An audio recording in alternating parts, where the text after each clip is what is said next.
नमस्कार दोस्तों, स्वागत है आपका हमारे यूट्यूब चैनल जनरली स्टेनोग्राफी में। तो फ्रेंड्स, आज की जो डिक्टेशन रहेगी वो 50 शब्द प्रति मिनट की स्पीड से होगी और यह डिक्टेशन रामधारी गुप्ता पार्ट 2 के लेसन 4 की डिक्टेशन होगी। ठीक है दोस्तों, और यदि चैनल पर आप नए हो तो चैनल को सब्सक्राइब और शेयर जरूर करें। और इसकी पैराग्राफ का PDF है जो, और आउटलाइन का PDF है वो आपको हमारे टेलीग्राम चैनल पर मिल जाएगा, जिसका लिंक डिस्क्रिप्शन में दे दिया गया है। ठीक है दोस्तों, तो चलिए स्टार्ट करते हैं डिक्टेशन। डिक्टेशन स्टार्ट होगी 3 सेकेंड बाद। महोदय, कोसी नदी जिसे शोक और दुख का सूचक माना जाता है, इस वर्ष फिर अपने प्रकोप से महान हानि का कारण बनी।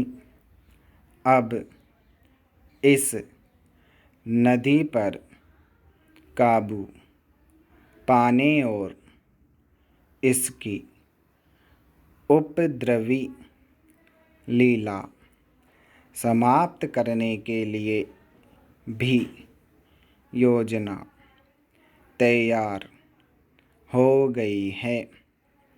इस योजना की रूपरेखा तैयार हो चुकी है और निर्माण का काम हाथ में लिया जा चुका है। आशा है इस योजना के निर्माण से बड़े पैमाने पर जनसाधारण को सेवाएं उपलब्ध होंगी। जब यह नया परीक्षण सफल होगा तो महान योजनाओं के निर्माण में और भारत की महान जनशक्ति के उपयोग के संबंध में हमारी जानकारी और अनुभव में महत्वपूर्ण वृद्धि होगी। औद्योगिकरण के क्षेत्र में उन्नति, उत्पादन में और अधिक वृद्धि और भारत की प्रति व्यक्ति आय में वृद्धि विचाराधीन वर्ष की कुछ महत्वपूर्ण बातें हैं। औद्योगिकरण के साथ ही रोजगार के क्षेत्र को विस्तृत करने के प्रयत्न भी बराबर जारी है। कुटीर उद्योगों और घरेलू धंधों को प्रोत्साहन देकर औद्योगिकरण और रोजगार में समुचित संतुलन स्थापित करने का प्रयास किया जा रहा है। यह बात सभी स्वीकार करते हैं कि यदि भारत के जनसाधारण को उदासीनता और हार मानने की भावना से मुक्त करना है तो बढ़ती हुई बेरोजगारी को दूर करने का उपाय करना होगा। इस दिशा में घरेलू उद्योग धंधे बहुत से लोगों को आंशिक या पूर्ण उपयोगी काम देकर इस समस्या का बहुत कुछ समाधान कर सकते हैं। इसीलिए पंचवर्षीय योजनाओं में पुराने घरेलू उद्योगों को पुनर्जीवित करने और चालू कुटीर उद्योगों को प्रोत्साहन देने की व्यवस्था की जा रही है। विदेशी मामलों के क्षेत्र में हमारी सफलता और भी अधिक है।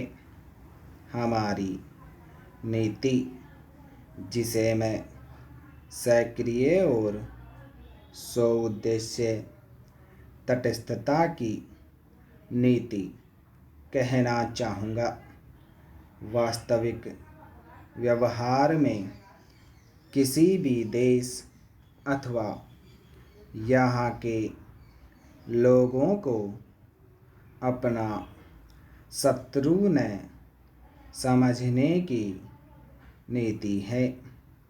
इस नीति के फलस्वरूप हमें विश्व शांति के पक्ष की कुछ सेवा करने का अवसर मिला है।